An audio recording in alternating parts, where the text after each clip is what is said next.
What's up, fam? Happy Thursday. We're almost there. So this particular video I came across is a white lady who appears to work for some type of mortgage lending company, and she lets in a few insider secrets about what paying off collections really does when it comes to buying a home. Take a look. About paying off collections thinking that it's going to help your credit score to buy a house. As a mortgage lender, I pull credit a lot, and 99% of the time, paying off a collection does absolutely nothing for your score, and now you're just out however much money that collection was.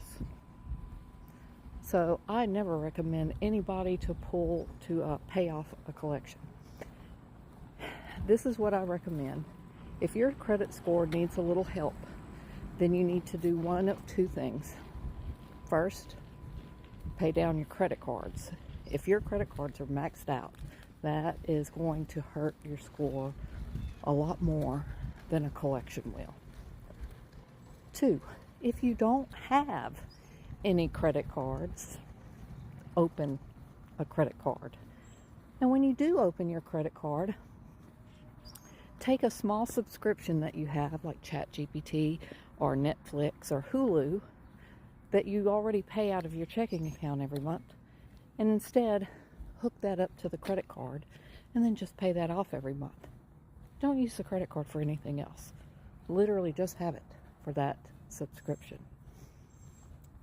With that said, the only time paying off collections will help you when you are wanting to buy a house is if you have more than $2,000 worth of collections and we have to add a payment. And if we have to add a payment, that is 5% of whatever the balance is on that debt. And so sometimes if it's due to your debt to income ratios, then paying off a collection could possibly help you afford more house. But if debt to income ratios is not the issue and it's literally just your credit score, then paying off a collection isn't usually going to help with that. Now, that was a lot of information. She dropped a lot of jewels in that video. I had to go back and really listen to this video to catch all the key points that she said. So in the very beginning, if you paid closely attention to what she said, she basically said that paying off a collection won't help your credit score if you're trying to buy a home. Because she said she was a mortgage lender, and she's noticed as many times as she's pulled credit, people are wasting thousands of dollars down the drain when they're paying off collections. Now, in the back of my mind, I'm just like, but why? You know, we've been told for so long, especially as Black folks, that you don't want nothing on your credit report. But what she's saying, and that, mind you, she's a mortgage lender somewhere out of Louisiana, is that instead of paying off the collection to get approved for a home or a mortgage, she's saying that you should go ahead and pay off your credit card debt because that's going to hurt you worse than a collection, which I agree. And the only reason why I agree with that statement is because it hurts me now. I have a lot of debt to income ratio, for example. Every time I apply for a different credit card, they always shoot me down with derogatory marks saying that you have too much debt to income ratio and your credit card debt is literally higher than the rest of your debt. It'll say that whatever usage you use, for example, it'll put a percentage on there and it'll tell you you're using way too much of your credit card than your regular, monies and that forth, so forth, or whatever. And then she also mentioned some great tips. She said if you don't have credit card debt, you should open a credit card. Now that I'm kind of leery about. I'm not for, a whole bunch of credit card debt, nor opening credit cards unless it's necessary. Now, she did mention some great tips when she said for people that don't have, established credit at all, yeah, it's okay to have one credit card. I wouldn't get multiple of them, especially if you're young. and you're like fresh out of school, I would definitely say what she said. Get something small like a Hulu subscription, Netflix subscription, Spotify, whatever, and put it on there and just pay the sucker off right back versus making large amounts of payments and then putting it on there. Then you're swallowed in debt because of interest. Because you have to remember, depending on the APR interest, because APR can be very high depending on your credit, it ranges anywhere from 0% to like 99% interest on a credit card. And sometimes, depending on the card and where it's coming from, it contains an annual fee. You have to look at the specifics.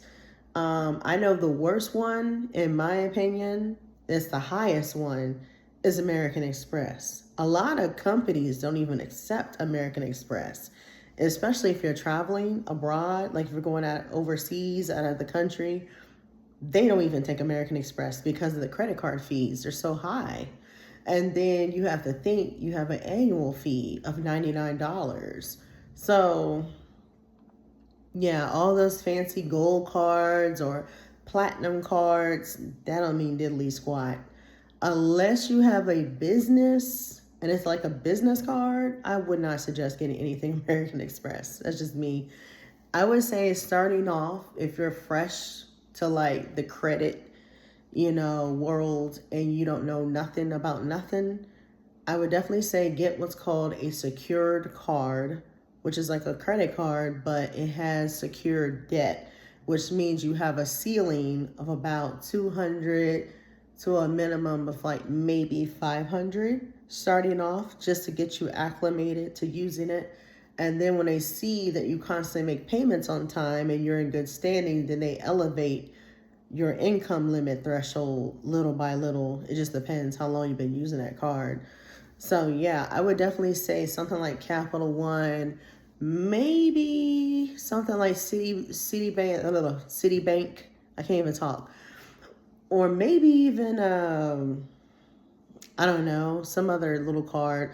Get you like a little gas station card, like a Shell card, Love's travel card, something like that, to where you can easily pay it back and just keep a small amount of debt on there. That'll also help you build, your credit report. I'm not an expert as far as like building credit and keeping your debt to income ratio down. All I know is from what this lady said, from what I gathered, people are literally wasting their time and their money on paying down collections versus the credit card debt. But when I heard this, I was quite shocked. I said, really? I ain't gonna lie, I was really shocked when she said that, because I never would have expected someone to say, don't pay down your collections or don't pay off your collections when you're applying for a home. I would have guessed it was the opposite. I would have guessed that as long as you paid off all your items that are marked on your credit report that they pull, then you're in the clear.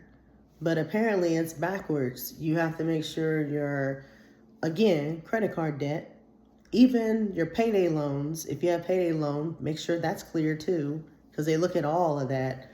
Installment loans, I'm not too familiar with, but I've had a couple of them in the past, like places like Affirm, for example, little pay later options that you see on the checkout when you purchase things online. That's considered as an installment loan because they allow you to make payments later. You can make monthly payments 3 months, you can make monthly payments in 6 months, or you can make monthly payments in 12 months. As long as you're in good standing and as long as you pay them in a timely manner, they won't go against you on your credit report. I've noticed that they count Affirm on the 3 credit bureaus, because every time I pull Credit Karma, I see Affirm all the time and it says in good standing. The only ones I don't see that I borrow from sometimes is Klarna. That's not on my credit report. I don't think they count that towards the 3 bureaus. And I don't see Afterpay either. Sometimes I borrow from Afterpay as well and pay it back. But the only ones for sure that I know are counted like credit or like as a credit card that you can pay back later is PayPal credit. That's on there, and Affirm. Oh, and if you pay your rent in payments like I do. I use a app called Flex. Flex is it's very lucrative. A lot of apartments will use it. You just sign up. You look for your apartment name, the property name, and then you just pay half of your rent on the first, half of your rent by the 15th, and they give you up to 5 days to pay your rent. It's the smartest thing on planet Earth. It's a scam, but it's smart. I'd rather pay half up front and parlay the rest of my little funds for a rainy day than paying a whole thing up front, stressing myself out and Ubering the earth to make sure I have grocery money left over. Like, that's how I survive. I'll be honest, call me petty, but hey, I'd rather be safe than sorry and save a few extra bucks as I'm paying my rent. Like I said, they give you a grace period of up to 5 days to pay your rent. You can't beat it. And at the same time as you're using Flex, it counts towards your credit score. It boosts your credit score, so you might as well do it. Another good credit booster that she forgot to mention, I don't know if you guys are aware, is Experian. Experian, the credit bureau. So Experian has a feature called Experian Boost, where you can add your bills to be counted towards your credit score. As long as you pay your monthly bills on time, they will add them as points to your credit score. And that's another good way to build your credit. But other than that, that's all I got. I mean, I don't know anything else as far as building your credit up or being approved for like a mortgage or anything like that. I don't know nothing about that because I ain't got no house. I ain't no homeowner. But all I know from what that lady said, I would probably take heed to the information she shared. I wouldn't necessarily go bananas on credit cards, but I would definitely say start off with a secured credit card to be safe, something like Capital One like I got, and then just make your little payments and pay it back, or get a little gas card and just be safe with that. But yeah, as long as you're making your stuff on time and you make payment plans with the creditor or whoever you owe, you should be fine. I mean, it shouldn't be a big deal. Now, the ones you really got to watch that she forgot to mention too are them payday loans. People like Speedy Cash, Ace Cash Express. Those are the worst ones. I don't suggest anyone borrow from. I borrowed from Speedy Cash a long time ago. Them fools tried to sue me over $1,000. And then I'll tell you another one I got a lawsuit from was Best Buy credit card. I ain't had a Best Buy credit card since 2018. They sent me a lawsuit by the time I moved out here to Virginia. It's been years ago. They still sued me. And I had no choice but to make a drug deal and make payments with them and set up an installment loan. It was terrible. I had to set up installment payments just to pay them back so they can stay off of me and drop the lawsuit. It was terrible. I mean, the lawsuit wasn't in motion, but they sent me a law letter, like a certified letter saying, if we don't hear a response from you in the next 30 days, we will take you to court over a little $1,000. That's why I tell people be very cautious of who you owe, because credit card companies, payday loans, they can come after you all day long. You just have to be very mindful that as long as you stay on top of your payments, as long as you stay in communication with them and let them know that you're going to pay on a certain day, they'll leave you alone. Just pay them. Don't ignore the letters. That's all I'm saying. But y'all let me know y'all's thoughts in the comments below. Do y'all agree with her? Do y'all think that it's wise to pay the credit card debt versus the collections when it comes to purchasing a home? Or do you disagree with her?